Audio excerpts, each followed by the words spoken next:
কি নাম? ইরফান মোহাম্মদ শেখ। বাপরে কত বড় নাম! কে রাখলো? কে নামে রেখে রেখেছে? মানে কি নাম বললি তো? ইরফান মোহাম্মদ শেখ। বাবার নাম? বাবার নাম শামিম শেখ। তো বয়স কত? আট কি আট কি আট দিন? আট বছর। কোন ক্লাসে পড়িস? পড়াশোনা ভালো লাগে না লাগে না? ভালো লাগে। স্কুল যাস রোজ? তাহলে আমাকে একটা কবিতা শোনা তো। বল, একটু কিছু বল আমাকে, তবে তো বুঝবো তো পড়াশোনা ভালো লাগে।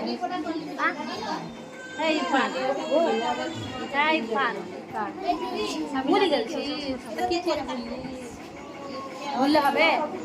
হ্যাঁ, তো কি হয়েছে বল? জ্বর হয়েছে?